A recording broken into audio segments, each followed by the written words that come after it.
Ya, hermanos, estamos en Hechos capítulo 8, versículo 4 hasta el 25. La semana pasada estuvimos viendo ahí al apóstol Pablo. ¿Quién era el apóstol Pablo? ¿Por qué se llamaba Pablo? Ahí el que no lo vio está en YouTube el video. Y está como Pablo se transforma después, o sea, el inicio de por qué Pablo se llama Pablo de Tarso, habla un poquito de la localidad de Tarso de Sicilia, y por qué tenía esa buena influencia el apóstol Pablo, porque Tarso de Sicilia hablaba varios idiomas, era un lugar donde se estudiaba mucha filosofía, el tema de la oratoria, la discusión. Por eso tenemos un apóstol Pablo bien elocuente para hablar también, pero bueno, y la influencia de Gamaliel en la escritura.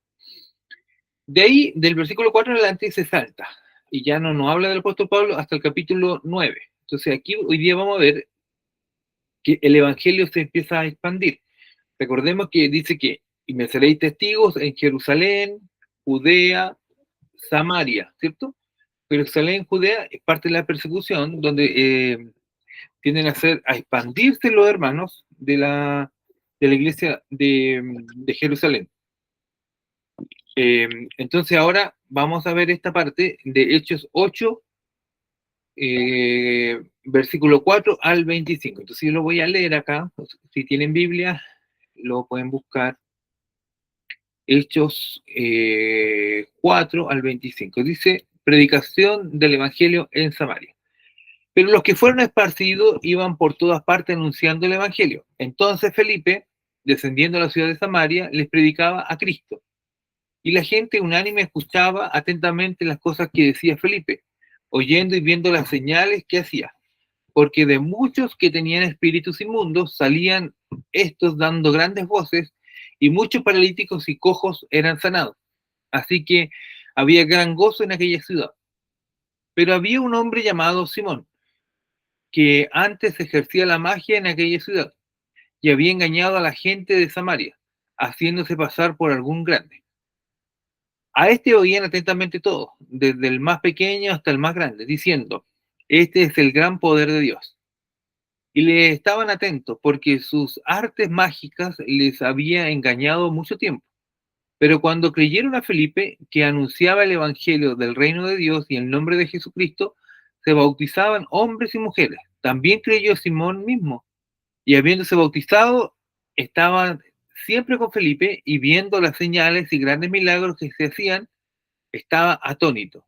Cuando los apóstoles que estaban en Jerusalén oyeron que Samaria había recibido la palabra de Dios, enviaron allá a Pedro y a Juan, los cuales, habiendo venido, oraron por ellos para que recibiesen el Espíritu Santo, porque aún no habían descendido sobre ninguno de ellos, sino que solamente habían sido bautizados en el nombre de Jesús. Entonces le imponían las manos y recibían el Espíritu Santo.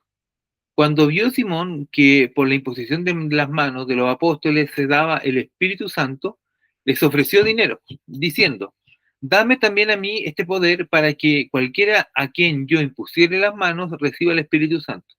Entonces Pedro le dijo, tu dinero perezca contigo, porque has pensado que el don de Dios se obtiene con dinero. No tienes tu parte ni suerte en este asunto, porque tu corazón no es recto delante de Dios. Arrepiéntete, pues, de esta tu maldad, y ruega a Dios,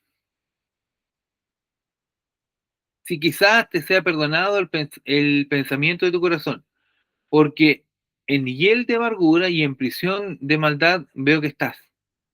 Respondiendo entonces Simón, dijo, rogad vosotros por mí al Señor, para que nada de esto que habéis dicho venga sobre mí. Y ellos, habiendo testificado y hablando la palabra de Dios, se volvieron a Jerusalén, y en muchas poblaciones de los samaritanos anunciaron el Evangelio.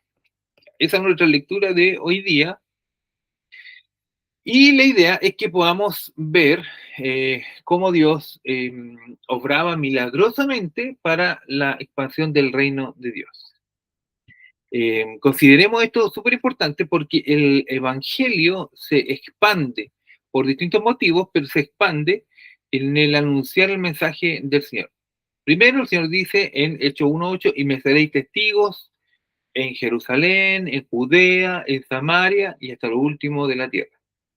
Jerusalén como centro y capital, ¿cierto?, de los palestinos, Judea como el área donde estaban principalmente los judíos, y Samaria, que era parte del reino, y es donde es parte de la división del reino de Israel. Recordemos que Israel era un reino, ¿cierto? Lo vemos con David, que era uno de los más grandes reyes, ¿cierto? David, pero después de David vinieron otros reyes, Salomón y otros más, y se dividió el reino en dos partes, en el norte y en el sur. En el sur estaba Benjamín y estaba Judá, que son como los principales o más importantes, y es donde se mantuvo más pura la religión judía.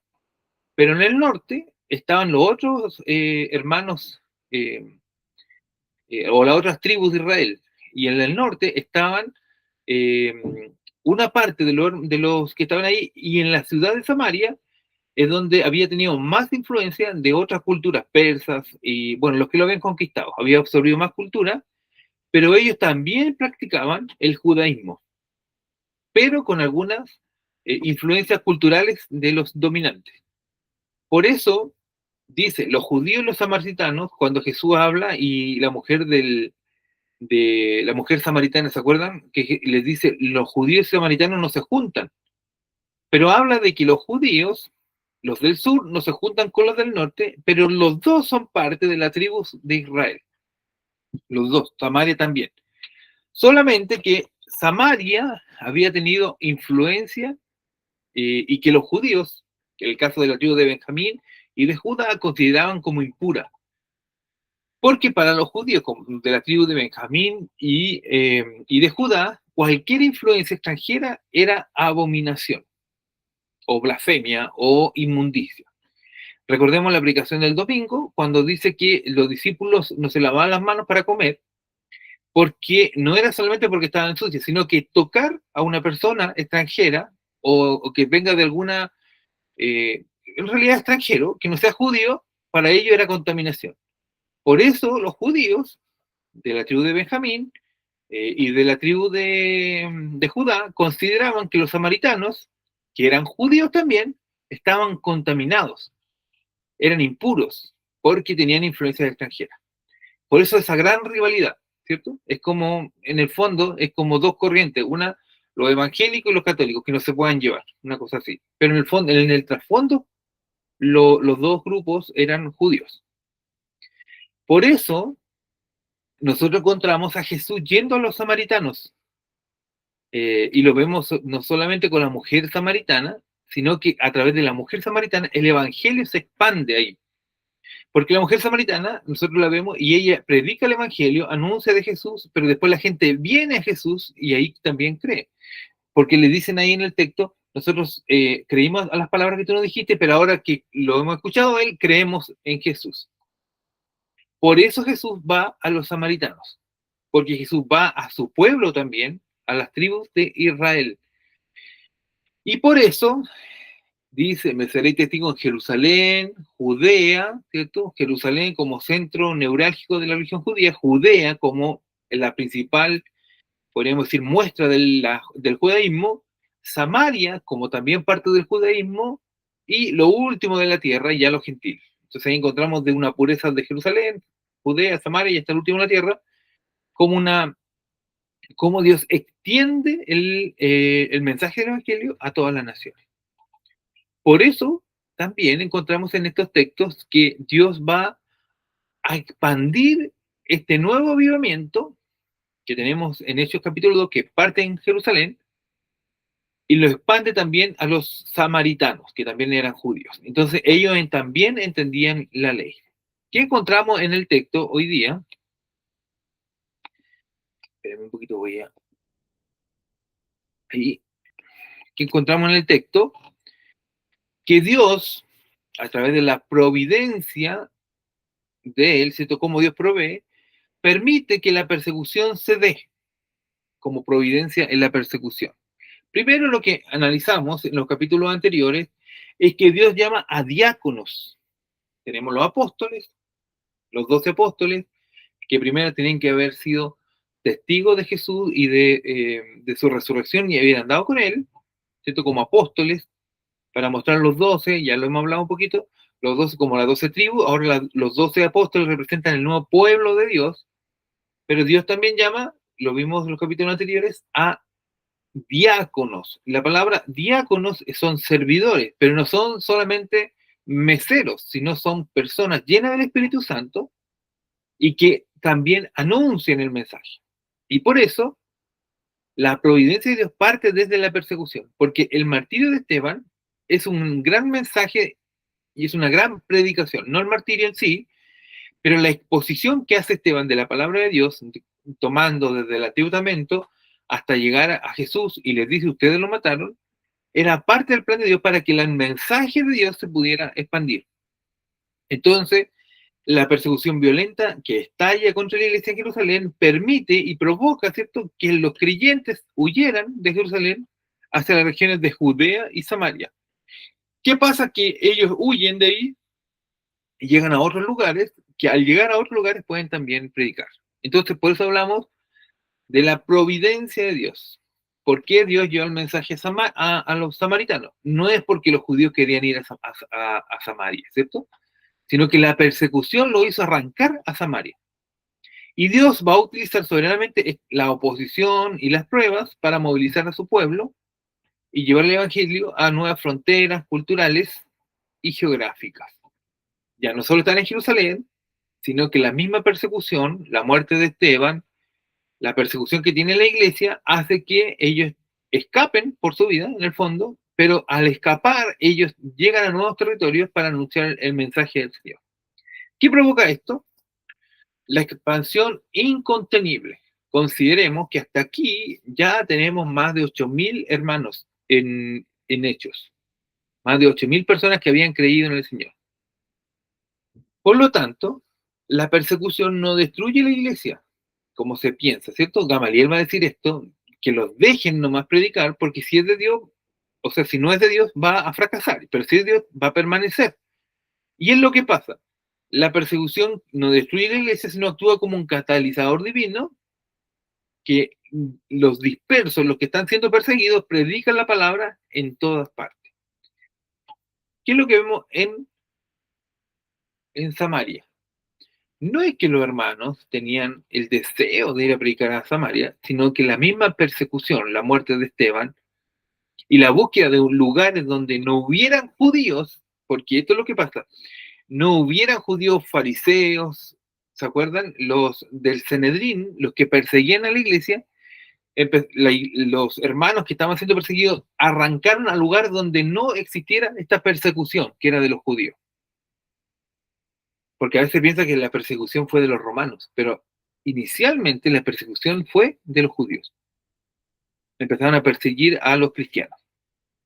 Por eso llegan a Samaria, porque en Samaria no habían este tipo de fariseos, ni saduceos, ni los escribas, ni Sanedrín, para que los enjuicie y los maten a piedras. Por eso escapan allá. Pero bueno, Dios permite esto y es parte de la providencia de Dios. Ahora, ¿cómo lo pudiéramos llevar a nuestra vida, cierto? Es la acción de Dios que permite la prueba en nuestra vida para un propósito mayor. ¿Cierto? Lo entendemos bien, pero nos cuesta asimilarlo en nuestra vida cuando pasamos pruebas y dificultades. ¿Por qué Dios permite que persigan a la iglesia? ¿Cierto? Uno puede decir, Señor, no eras dejado en Jerusalén, pero la misma persecución permite que la iglesia pueda ser expandida y el mensaje de Jesús pueda llegar a otras personas. ¿Cuál es el papel de los creyentes que vemos aquí? ¿Cierto? Alguien podría decir, eh, los que tienen que llevar el mensaje son los apóstoles, no las demás personas, ¿cierto? Uno podría pensar así, el que tiene que predicar el pastor, nadie más. Pero no lo vemos así en el texto bíblico. Dice que la persecución llegó a todos menos a los apóstoles. ¿Cierto? En los versículos anteriores, en el capítulo 8, déjenme buscar, en el 8:3 creo que es.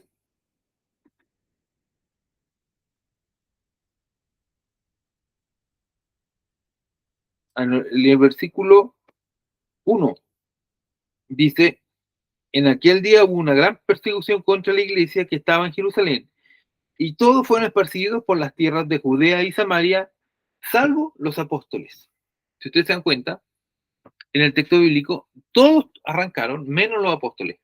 Todos fueron perseguidos, menos los apóstoles. ¿Por qué Dios permite esto? Porque nosotros podríamos pensar que los que eran perseguidos eran los apóstoles y que ellos solo debían predicar. Pero el texto nos muestra que más allá de los apóstoles, mientras los apóstoles permanecieron en Jerusalén porque no fueron perseguidos, según el versículo 1 del capítulo 8, fue el pueblo de a pie, podríamos decir entre comillas, ¿cierto? Quien llevó activamente el mensaje del Evangelio a Samaria. No fueron los apóstoles. Y esto nos puede llegar a nosotros también, ¿cierto? El avivamiento del mensaje de Pentecostés. Y por eso, cuando vemos el avivamiento de hablar en lenguas, no son solo los apóstoles, sino los apóstoles dan como el orden, es toda la gente que estaba ahí, los 120, anuncian el mensaje de Jesús, no solamente los apóstoles.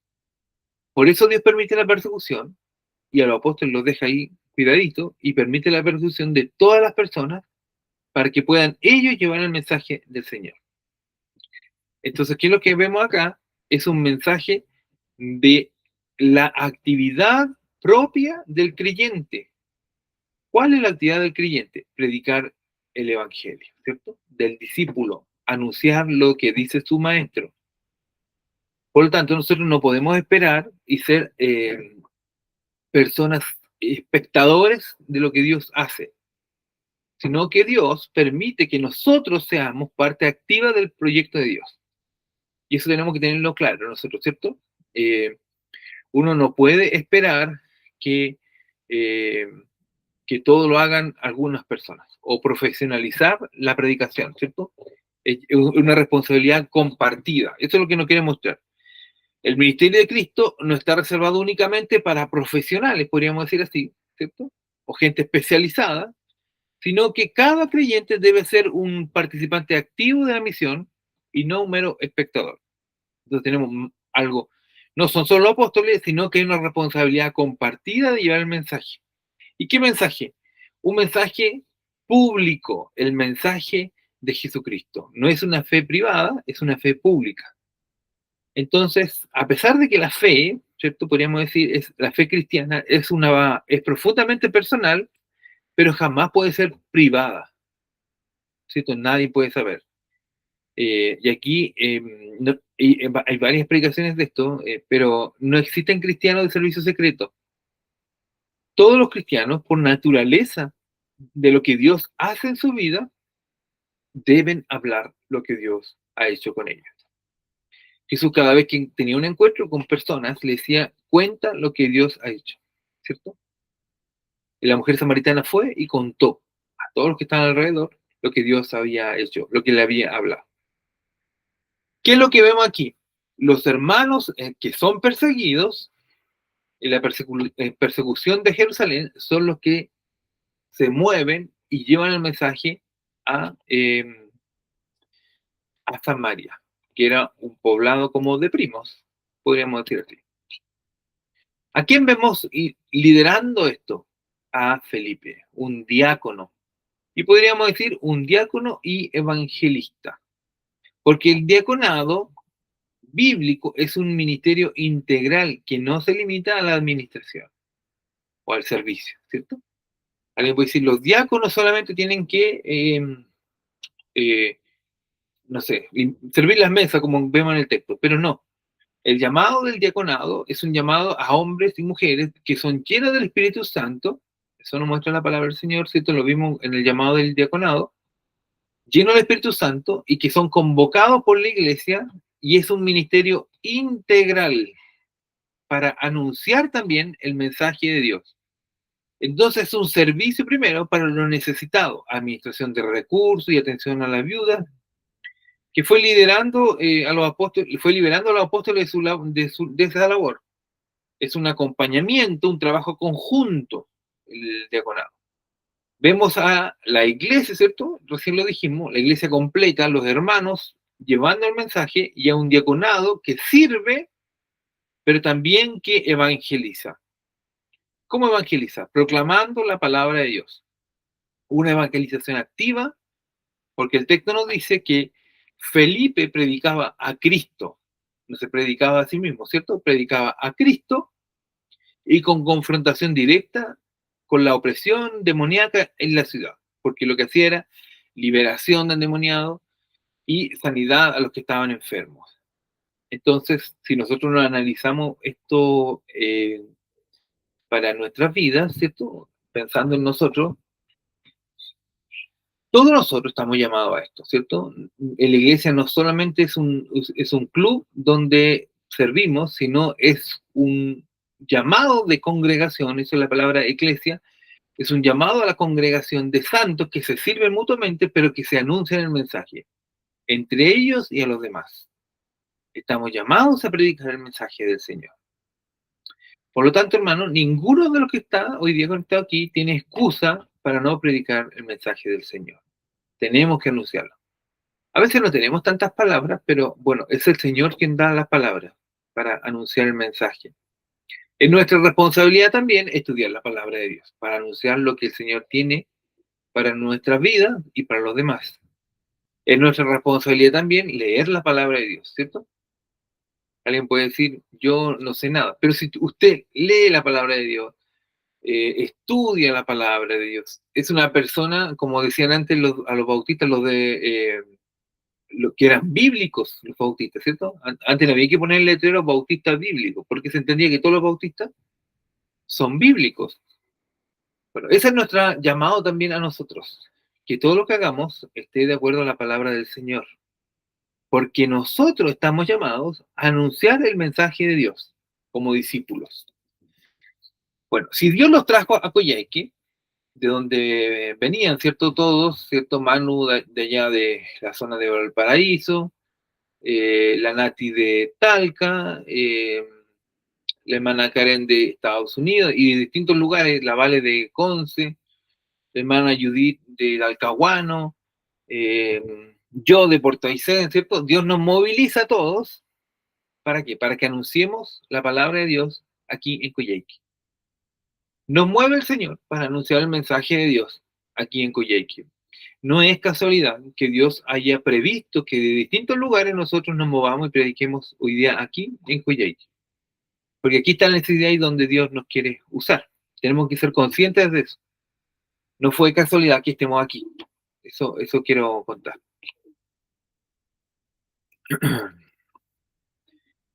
¿Qué es lo que hace distintos test mentales? Hasta ahí podríamos quedar, estamos claros que tenemos que predicar. Que el Evangelio genera un conflicto de poderes. Siempre va a enfrentar el Evangelio. El Evangelio no queda libre de enfrentamiento. Siempre va a enfrentar.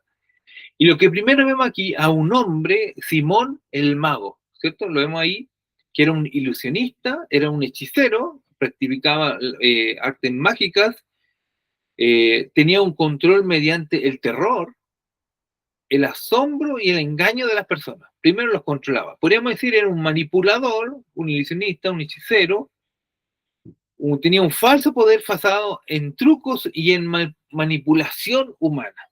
Simón el mago, que se ganaba la vida así.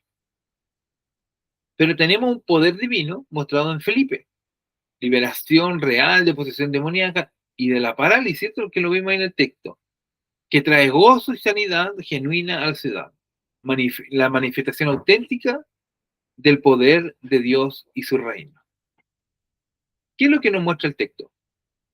Es una confrontación. Felipe viene anunciando el mensaje de Dios y hay personas ahí, ¿cierto? Como Simón el mago, que ya está dominando a los que están ahí, y es el mensaje del Evangelio que saca a la luz las verdaderas motivaciones de las personas. Porque Felipe se pone a predicar, se sanan las personas, y él empieza a predicar el reino de Dios, y el arrepentimiento, predica a Cristo, y Simón se da cuenta y cree, dice el texto bíblico, cree Simón. ¿Pero será verdad su fe? Ahí lo vamos a ir analizando. Y él cree, pero a pesar de creer, él ve que este poder lo puede utilizar.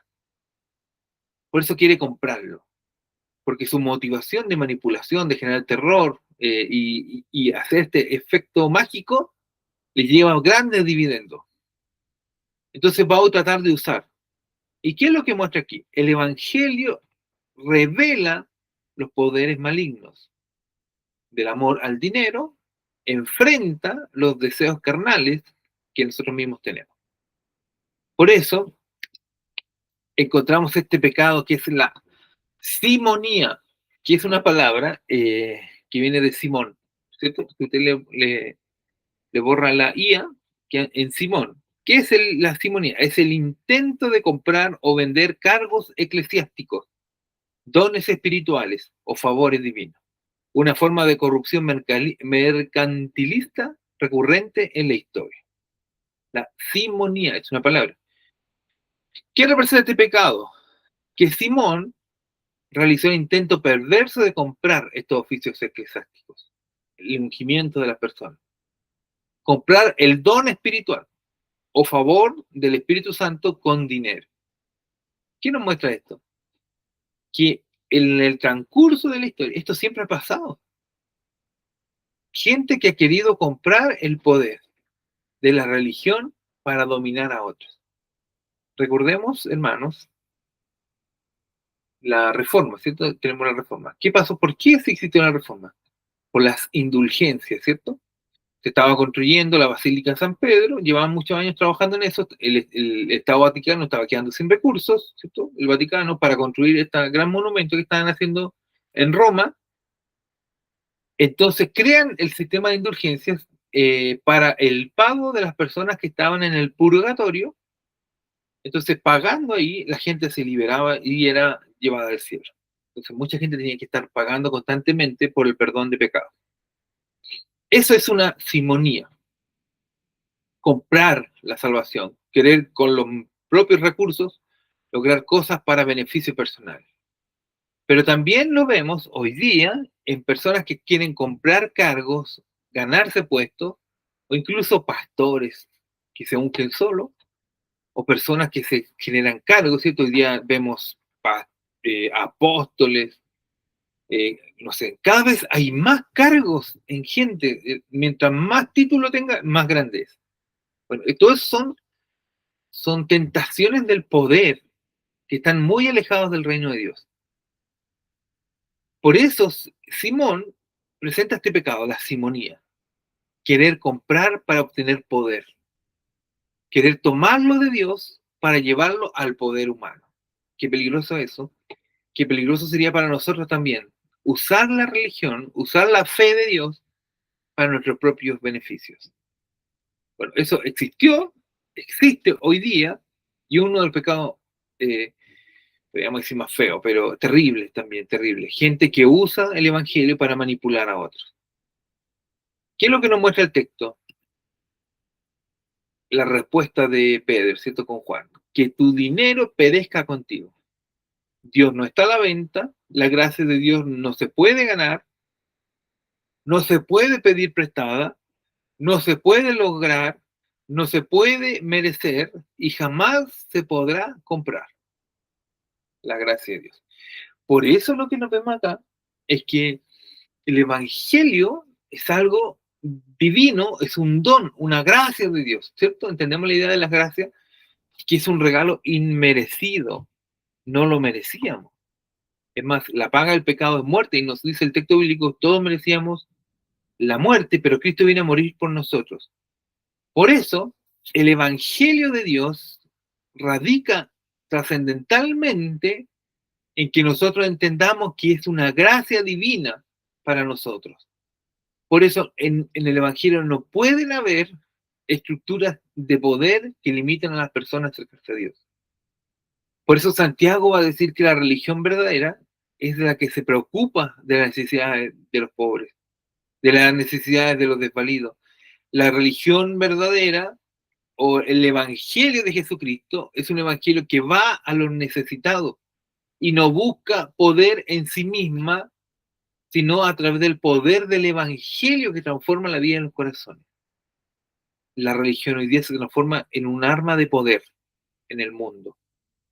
Y eso es lo que nos quiere mostrar la Biblia también a nosotros. ¿Por qué le dice esto? Que perezca tu dinero contigo. O sea, ninguna cosa va a comprar lo que hace el Evangelio. Y eso pasa hoy día realmente, ¿cierto? Que se quiere comprar la salvación. ¿Cómo la quieren comprar? ¿Con obras, con acciones, con sacrificios? Está muy alejado de la realidad, ¿cierto? Muy alejado de lo que el Evangelio realmente nos llama a cada uno de nosotros, que es el anunciar el mensaje de Dios por medio de la gracia. Ahora, ¿qué es la gracia? ¿Alguien se acuerda? Que no sea un regalo inmerecido. ¿Se acuerda alguien qué es la gracia de Dios? Y lo puedo explicar,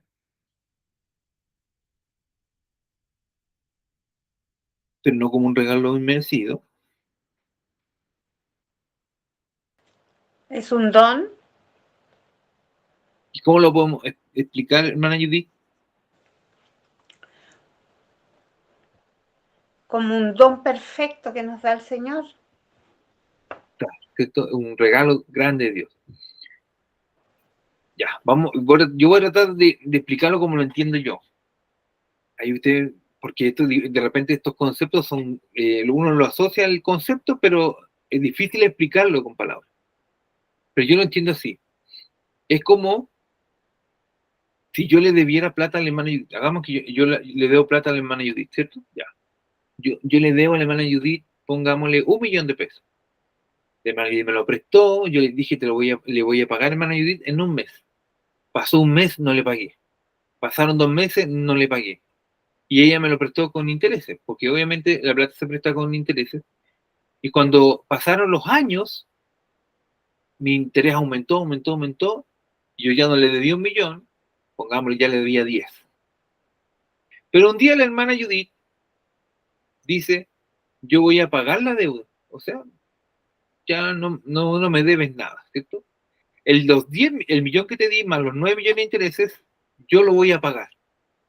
La hermana Judith dice, ¿cierto? Yo pedí la plata, yo lo voy a pagar, y lo paga la hermana Judith, esos 10 millones. A pesar que yo se los pedí a ella misma de su plata se paga esos 10 millones. Pero ¿cuál es la gracia de Dios? Eso es lo que yo entiendo.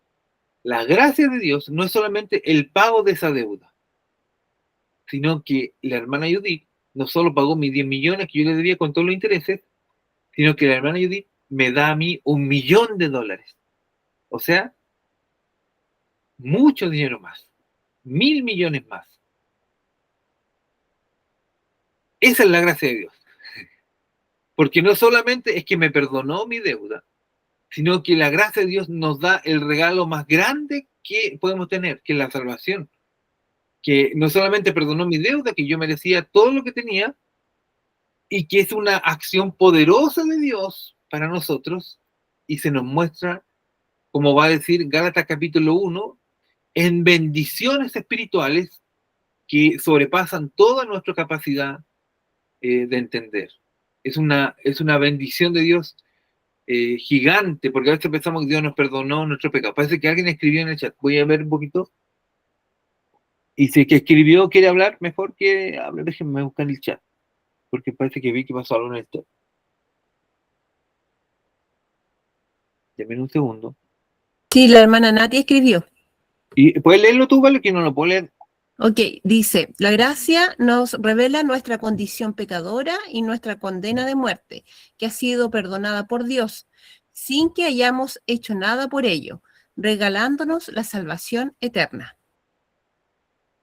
Gracias, Nati. Sí, buena definición. Hermana Carmen Gloria, levantó la mano.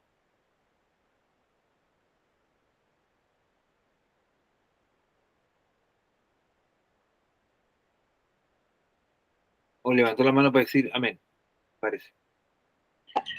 Ahora sí, lo Ya. que pasa es que yo digo que cuando uno dice es un regalo merecido, como que Dios ofrece su misericordia, el amor, sin que nosotros pudiéramos tal vez comprarlo, ganarlo por nuestros propios méritos, puede ser. Sí, sí. O sea, nosotros por nuestras buenas obras no podíamos, ninguno. Claro. Porque no hay buena obra que alcance para alcanzar a lo que hizo Jesús. Por eso, Él le dice esto, ¿cierto? Que perezca tu dinero, porque lo que hace Dios no tiene que ver con cosas de dinero, con poderes humanos o terrenales. Tiene que ver con algo más grande que hace Dios en la vida de las personas. Por eso lo que hace Dios con los judíos de ir a Jerusalén, salvarlo, a pesar, porque esto hay que considerar, que el Señor parte el mensaje evangélico en Jerusalén, y en Jerusalén mataron a Jesús, porque Dios podría haber dicho, con toda y justa razón, voy a partir con el evangelio en España, porque España era el último conocido en la tierra, ¿cierto? Porque estaba el Mediterráneo y lo más alejado era España. Voy a partir en España para que desde España llegue el mensaje a todos, menos en los judíos. ¿Qué hace Jesús? A pesar de que lo mataron, que lo crucificaron, que no lo reconocieron, que se olvidaron de todos los profetas, que esto va a decir, dice Felipe y lo va a decir Esteban en sus predicaciones, a pesar de todo lo que hicieron, la gracia de Dios vino sobre ellos primero. Y el mensaje de Jesús fue predicado en Jerusalén, y el Espíritu Santo vino en Jerusalén, y luego es predicado en Judea, donde se crió Jesús, y luego es derramado el poder de Dios en los samaritanos, que rechazaron en parte a Dios en el Antiguo Testamento y aceptaron otras culturas. Y Dios, la gracia sigue siendo derramada en personas que nunca consideraron realmente a Dios. A pesar de que Dios podría haber, como uno lo ve, Dios podría haber actuado de manera justa y haberlos castigado. Pero Dios les perdona, les da amor y les da el mensaje de salvación primero a ellos. Por eso encontramos que la gracia de Dios es mucho más abundante de lo que nosotros podemos imaginar. Y por eso le dice que tu dinero perezca contigo, porque lo que hace Dios no se puede pagar. Nadie lo puede pagar. A pesar de que él considera esto como para un beneficio personal, él lo deja fuera, deja fuera cualquier idea que pueda tener. Y aquí podemos encontrar esta anatomía, podríamos decir, de la fe falsa. Hay una fe falsa y una fe verdadera, podríamos decir así. Encontramos una fe falsa. ¿Qué es fe? Es creer, nada más. Para que no nos enredemos, fe es creer. Simón creyó y se asombró. ¿Se bautizó? Se bautizó también. Hizo el reconocimiento de él, reconoció lo que estaba pasando, sí, tenía la misma fe, pero la Biblia dice que en Santiago que hasta los mismos demonios tienen fe. Todos creen. Él creyó, se asombró, pero su corazón era un corazón duro. Eso nos va a decir aquí el texto. Simón, a pesar de ver todo lo que estaba pasando, cuando Felipe predicaba a Cristo, Felipe anunciaba el mensaje, él creyó y todo, hasta se bautizó, pero su corazón estaba muy lejos del Señor. ¿Qué nos muestra la fe salvadora? Que es la regeneración o la transformación. Un corazón transformado y nacido de nuevo. Eso es lo que genera una fe salvadora. Un corazón transformado y nacido de nuevo. En la liberación genuina de la esclavitud del pecado, el creyente verdadero ya no es un esclavo de la iniquidad. ¿A qué me refiero con esto? Que cuando la fe salvífica o salvadora o regenerativa se asienta en un cristiano, transforma la vida de esa persona. Nadie que conozca a Cristo en verdad va a ser igual. Nadie que tenga un encuentro con Jesús va a ser igual. Nadie que tenga un encuentro con Dios va a ser igual. ¿Por qué lo digo? Por la Biblia. No lo digo porque me ocurrió un testimonio que me acordé. Lo vemos en Isaías 6. Vi al Señor sentado en un trono alto y sublime. ¿Y qué pasó con Isaías? Capítulo 6.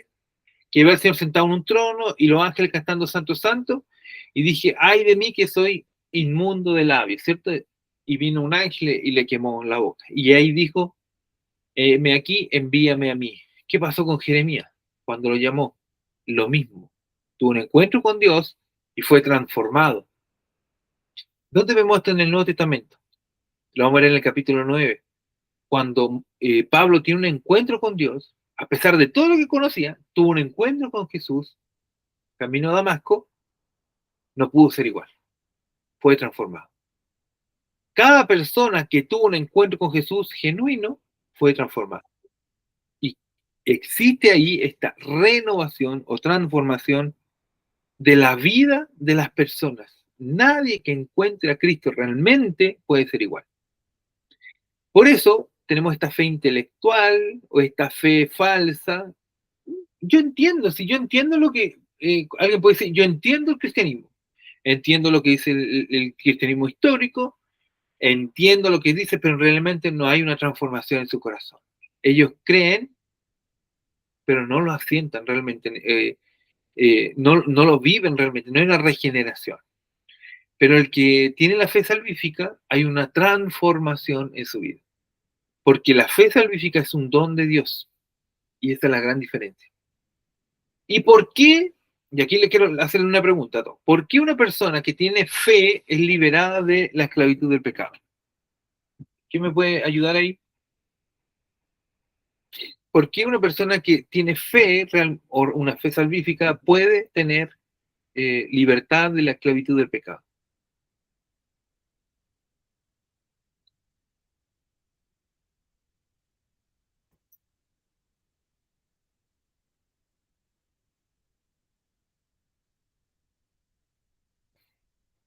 Yo creo que tiene que ver también con la obra que hace el Espíritu Santo, porque de la única manera que nosotros podemos reconocer que somos pecadores es que se nos sea revelada nuestra condición de pecador. Y a través de la fe salvadora, cuando somos conscientes realmente de todo lo que significa, ¿no es cierto?, la gracia del Señor, entonces podemos también ser conscientes de la obra que puede hacer el Espíritu Santo en nosotros. Por eso podemos tener certeza de que el Espíritu Santo va a empezar a obrar en nuestra vida y vamos a salir de esa esclavitud del pecado.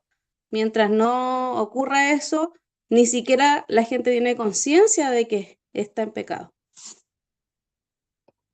Gracias, Nati. Y sí, amén a eso, pero también ocurre algo poderoso en la acción de Dios cuando restaura o salva a alguien. Y en la palabra regeneración, el Señor nos da vida cuando la fe viene a nosotros, cuando el Señor nos llama, cuando tenemos un encuentro con Dios. El Señor nos da vida. Y ese es el ejemplo que tenemos cuando el Señor lleva al profeta al valle de los huesos secos, ¿te acuerdan? Y que le dice, profetiza sobre estos huesos. Y él profetiza sobre los huesos, y la palabra profetizar es anunciar, es predicar. Y los huesos viven y retoman y toman su cartílago, todo esto, en el valle de los huesos secos.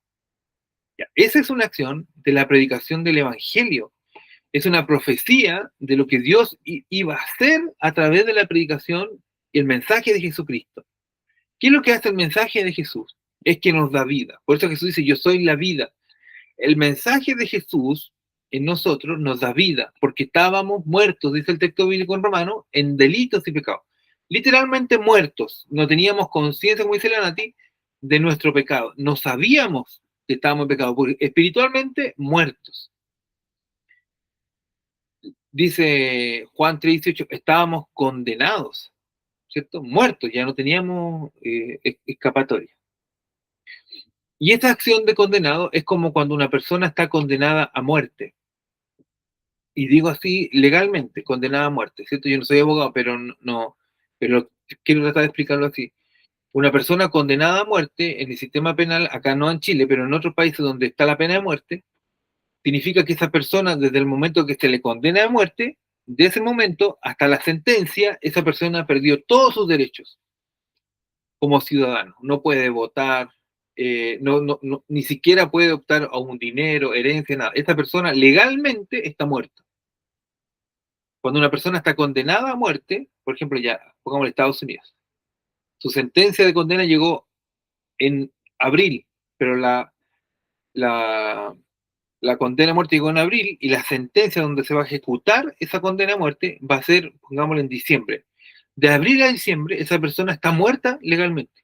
Aunque esté viva físicamente, pero legalmente está muerta. Eso es lo que sucede con nosotros. Nosotros estábamos muertos legalmente, aunque estamos vivos, solamente estamos esperando el juicio. ¿Qué es lo que hace Jesús? Tomar nuestra condena de muerte y volver a darnos nuestros derechos como ciudadanos. Y eso es lo que hace el Señor, darnos vida, nos da el derecho Por eso Juan 1:12 dice, mas a todos los que creyeron en él, ¿cierto? Les dio el poder, a los que le creyeron y le recibieron. Esa palabra recibir. A los que le creyeron y recibieron, les dio el derecho, la potestad de ser hechos hijos de Dios. Y al ser hechos hijos de Dios, ahora tenemos el derecho o tenemos la capacidad de decirle no al pecado. Por eso la fe salvadora nos da vida, nos da los derechos para poder tener la libertad ahora, y ya no estamos esclavos del pecado, porque cuando estamos esclavos del pecado no podemos decirle nada al pecado, nos vamos de cabeza, sino que ahora por medio de Jesucristo nos da la libertad y ya no somos esclavos y podemos decirle no al pecado. Y eso no lo tiene el mundo. Eso no lo tienen las personas que no tienen a Cristo. Solo los que tienen la fe salvadora tienen la capacidad de decirle no al pecado, pero también tienen la capacidad de arrepentirse. Porque a veces igual, teniendo la capacidad de decir que no, la embarramos. Pero aún así, el Señor nos da la capacidad de arrepentir. No es que no vamos a pecar nunca, porque somos, dice Juan, hermanito, ninguno puede decir que no ha pecado, porque seríamos mentirosos al Señor, pero tenemos un abogado, que es Cristo Jesús. Y que ahora en adelante, el arrepentimiento genuino en nosotros va a generar que nosotros no pequemos y no volvamos a caer en lo mismo. Por eso el diagnóstico de Pedro a Simón, ¿cierto? A Simón es que estaba lleno de avaricia, estaba condenado. Lleno de avaricia, de amargura y atado por la iniquidad, a pesar de que dijo que creía, y a pesar de que se bautizó en el nombre de Jesús. Bautizarse y decir que uno cree no lo hace una nueva criatura. ¿Qué es lo que hace una nueva criatura? La transformación que Cristo nos da. ¿Cómo lo vemos eso en nuestra vida? A través del discipulado, siendo discípulos constantemente. Por eso, hermano, a veces nosotros como bautistas somos buenos para discipular a la gente. Pensamos que con un estudio bíblico ya estamos listos. No. Toda la vida nosotros estamos llamados a aprender, porque la necesidad del cristiano está en ir avanzando espiritualmente, creciendo espiritualmente. Por eso el problema de Juan, o sea, de Simón, ¿cierto? De este Simón el mago, el problema que él tenía estaba en su tipo de arrepentimiento. Primero tenemos dos tipos de arrepentimiento. El arrepentimiento por atricción y arrepentimiento por contrición. Atricción significa un arrepentimiento únicamente motivado por el miedo al castigo. ¿Por qué? Porque Simón de Cirene va a decir, pucha, ya que me dijeron todo esto malo, ¿se acuerdan que Pedro les va a decir, les dice que está mal su corazón y que Dios lo va a castigar? Y él dice, bueno, oren por mí para que no me pase esto. Porque su arrepentimiento y su fe no está en un corazón que ama al Señor. Está en un corazón que no quiere ser castigado.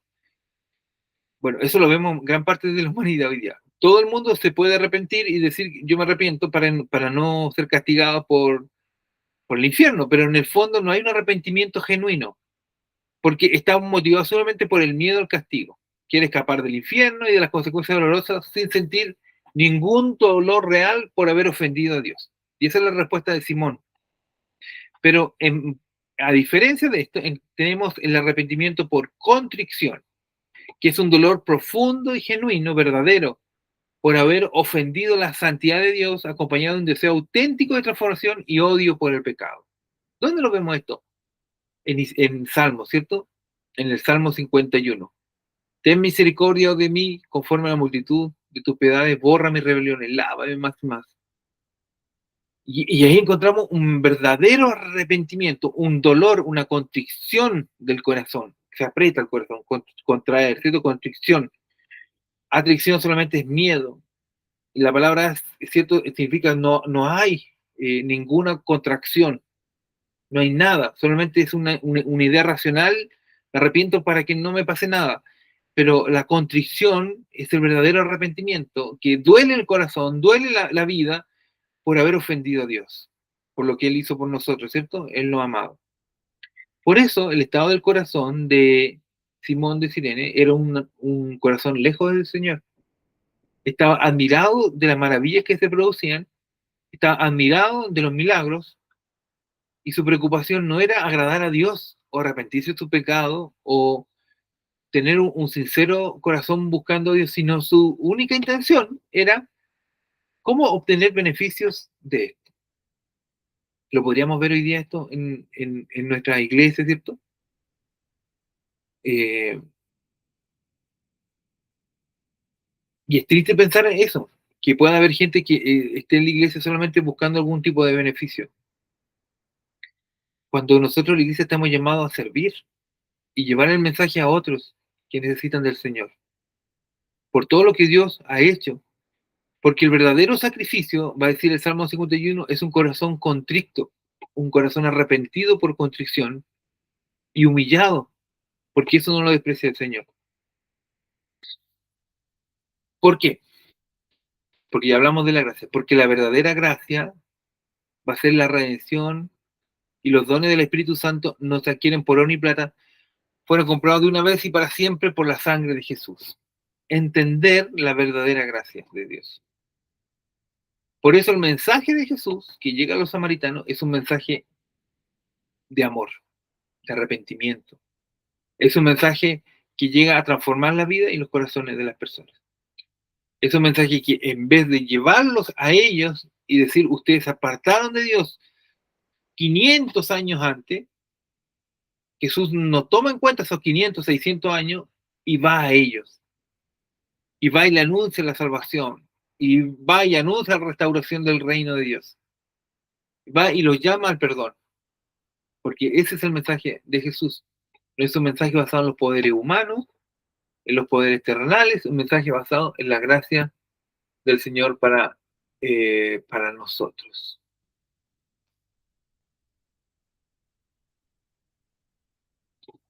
Oye, habían hartos conectados que no lo veía todo.